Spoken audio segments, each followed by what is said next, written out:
Contando aí, tá. Olha, onde eu estiver escrevendo, você tem que parar. Obrigado. Então, ó, sejam A e B reais. Alguém fecha a porta aí, por favor? Com A menor do que B. F, uma função contínua.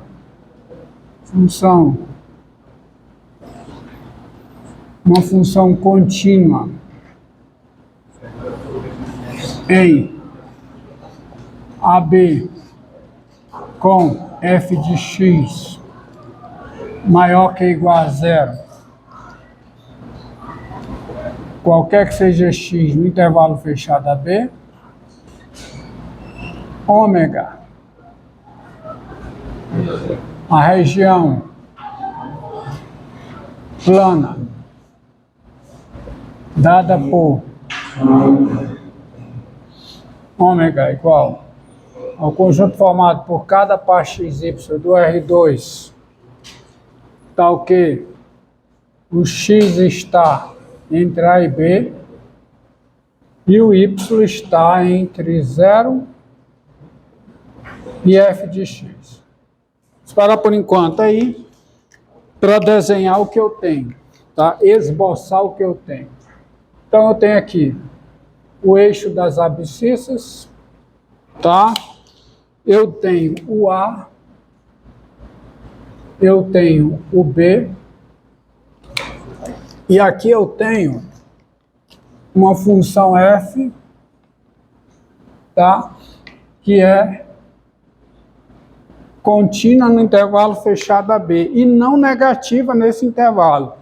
F de x maior que ou igual a zero, qualquer que seja x no intervalo fechado AB.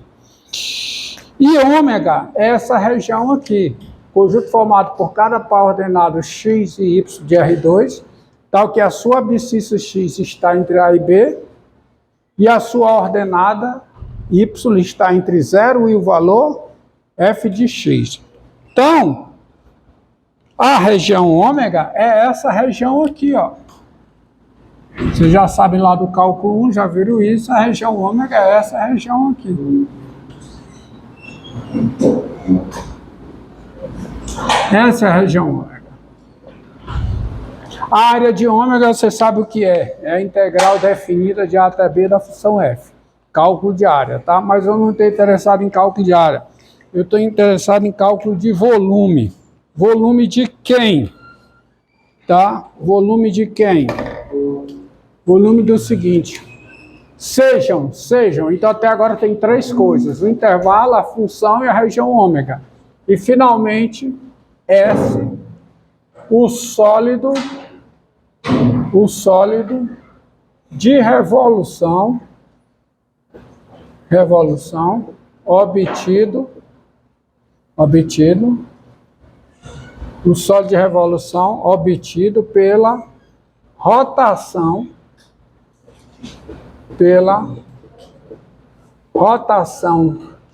de ômega da região plana, tá? Esse é um sólido de revolução obtido pela rotação de ômega em torno do eixo em torno do eixo das abscissas. Saber o eixo y igual a 0. Se você assistiu o vídeo da aula anterior, eu acho que eu botei x igual a 0. Não, x igual a 0 é o eixo das ordenadas. Y igual a 0 é que é o eixo das abscissas. Vejamos exemplo de sólido de revolução. Vejamos exemplos onde isso aparece, tá?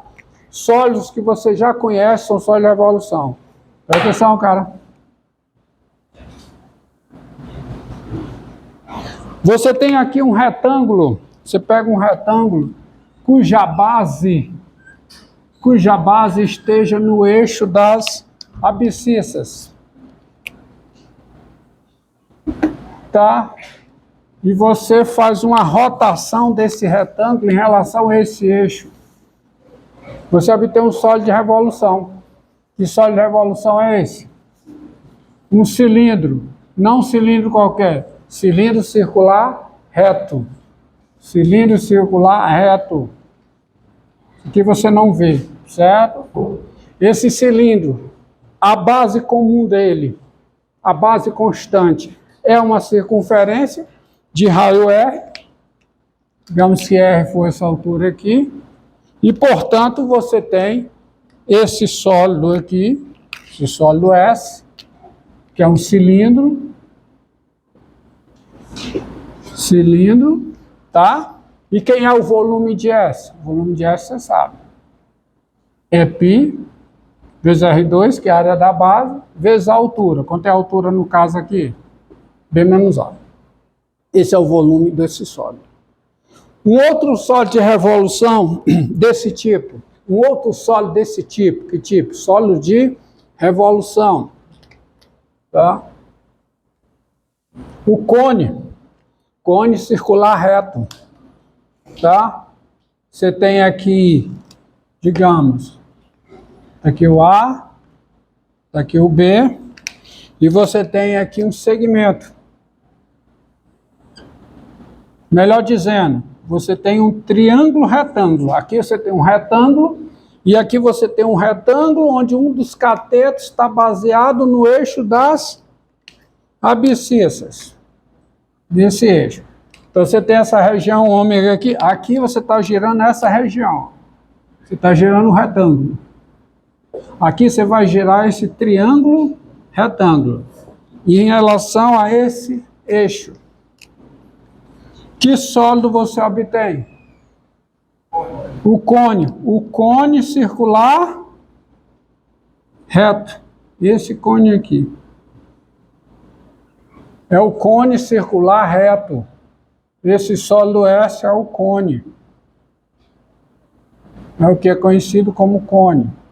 Então, o cone é um sólido de revolução. E você sabe quem é o volume de S. Aprendeu lá no ensino médio.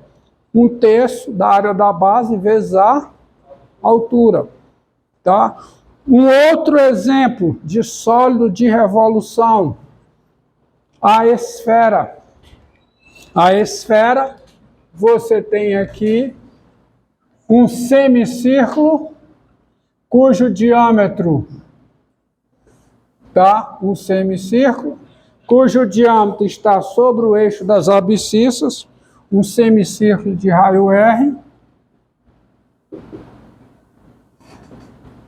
tá? Tem esse semicírculo aqui, semicírculo de raio R, semicírculo, metade do círculo. Você pega essa região aqui, rotaciona essa região em torno do eixo das abscissas, você obtém um novo sólido de revolução, que é a esfera. Você obtém a esfera de raio R. Você obtém a esfera que ela faz isso.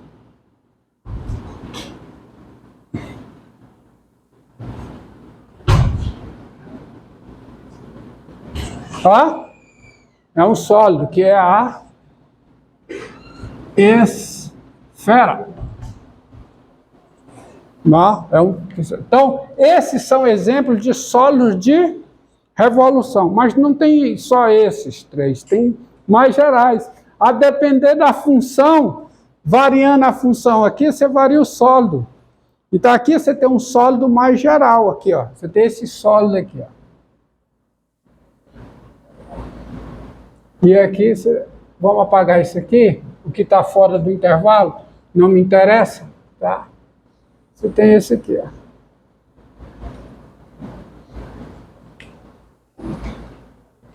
Aqui, você tem o sólido S. É esse sólido que você obtém. E o meu objetivo agora é, diante de um sólido S desse tipo, deixa eu fazer um pouco mais fiel aqui. Diante de um sólido S desse tipo, tá? Tá ruim ainda?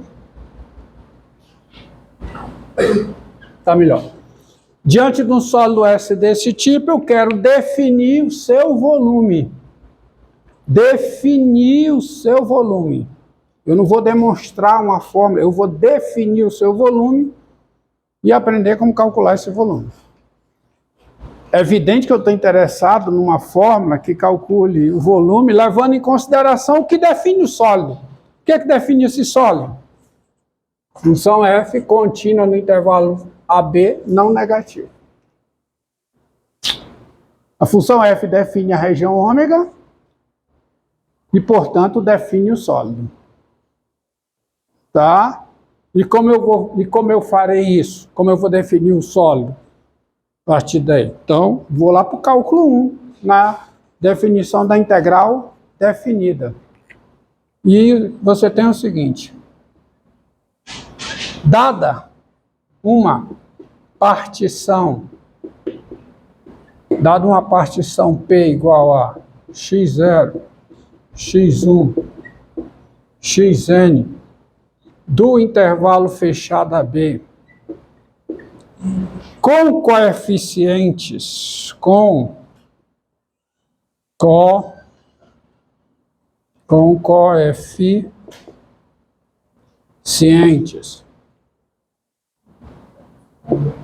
C1, C2, Cn, e aqui eu vou vir aqui, vou fazer o seguinte.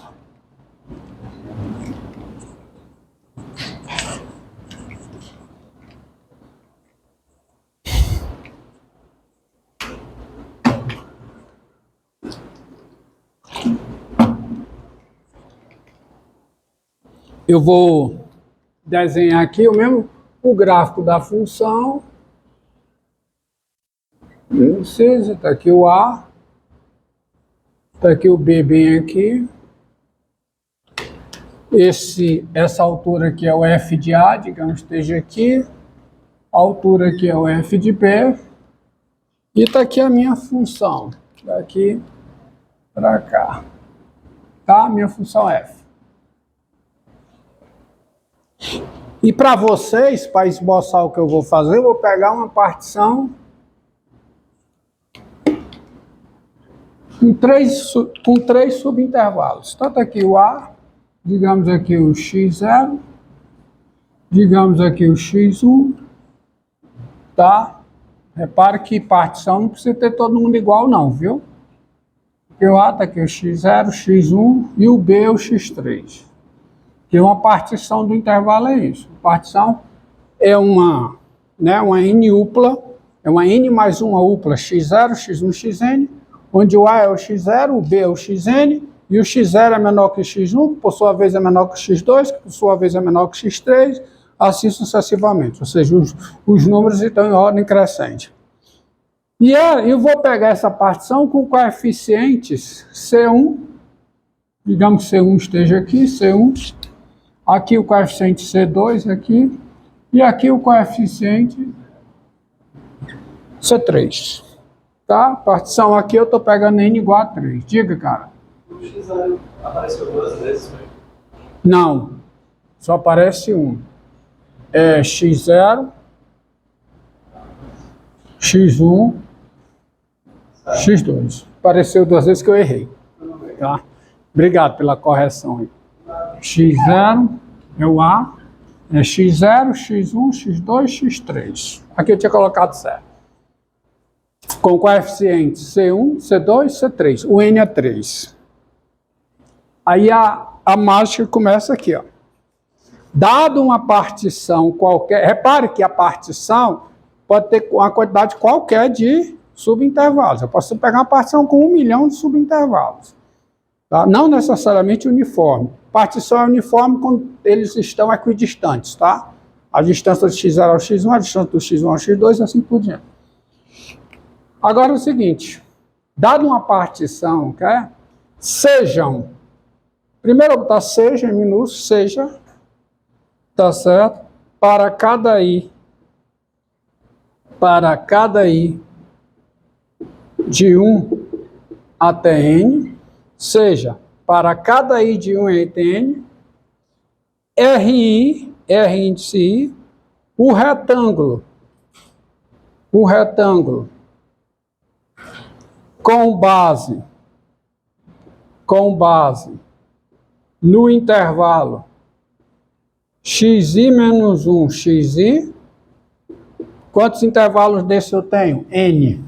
Porque x0 tem o primeiro intervalo, x0, x1, depois o intervalo x1, x2, x2, x3, assim por diante. Então, para cada i, considere RI esse retângulo, com base nesse subintervalo, no iésimo subintervalo. E a altura F de CI. Vírgula. Então, vamos desenhar quem são os RIs. Nesse caso aqui, que o N é 3, quem é o R1? A altura do retângulo é quanto? F de C1. E a base é o primeiro intervalo. Então, o R1 é isso aqui. Está aqui o R1.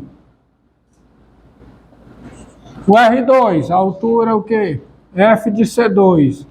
A base é o segundo subintervalo. Então, o retângulo R2 é esse aqui. R3, terceiro retângulo, cuja altura é F de C3 e a base é o terceiro intervalo. Então, o R3 é esse retângulo aqui. Está aqui o retângulo, o terceiro e último, no caso que N é 3. Mas o N pode ser qualquer. Seja, mas não é seja, é sejam. É sejam. Sejam RI daqui e CI, o cilindro obtido pela rotação de RI, do retângulo RI, em torno de quem? Do mesmo eixo, em torno do eixo das abscissas, que é o eixo y igual a 0, que em algum momento eu boto x igual a 0. Na aula passada tem x. Eixo das abscissas é o eixo y igual a 0. Todo mundo tem abscissas, tem ordenada 0, né? Ordenada 0. Olha aí. Vamos para cá. Quem é o R1? Quem é o primeiro cilindro R1? Não. Primeiro cilindro C1. Cilindro C1 é o cilindro obtido, vou desenhar em vermelho. É o cilindro obtido pela rotação de quê? Do retângulo R1. Então está aqui. É esse cilindrozão aqui, ó. Vem para cá. É aqui. Aqui. Isso aqui eu não vejo, certo? Então esse aqui é o primeiro cilindro que é C1. Certo? Quem é o cilindro C2? Cilindro obtido pela rotação de quem? R2. Então, R2, a rotação está aqui. Ó. Tentem acompanhar comigo. Tá? Você não vê isso aqui por trás, mas você vê isso aqui. E ele vem até onde? Ele vem até mais ou menos aqui. Tá? É o cilindro C2. Tem coisas dele que você não vê, por exemplo. Você não vê ele passando lá por trás. Vê? Você vê lá por trás? Não, você não o vê. Aqui. Tá? Não vê ele passando lá por trás. Essa parte de trás dele aqui, né? Você não está vendo. Tá certo? Opa! Ixi, Maria. Peraí. Tem um erro gravíssimo aqui. Errei foi feio aqui. Não é aqui, né? Desculpe. É aqui, ó. É aqui, ó. Vem pra cá, né? Deixa eu ver aqui. Você não vê isso, ó. Você não vê essa parte chegando aqui. Agora sim. Tá correto, tá? Antes estava feio, né? E quem é o R? Qual é o outro? Tá certo que eu não estou vendo, ó. Eu estou olhando para cá. Estou vendo esse peito cilindro. Estou vendo o seguinte cilindro. Falta mais um aqui. Qual é? O R3. O R3 é obtido pela rotação de quem, hein? Olha aqui. Esse aqui. Que eu vejo aqui. e não vejo aqui. Posso colocar então o seu desenho? Esse aqui é o C2 e aqui é o C3. Pode o quê, cara? Colocar enquanto o senhor desenhava por alguns minutos. Ah, sim, pronto, pode. E recomeça logo, tá?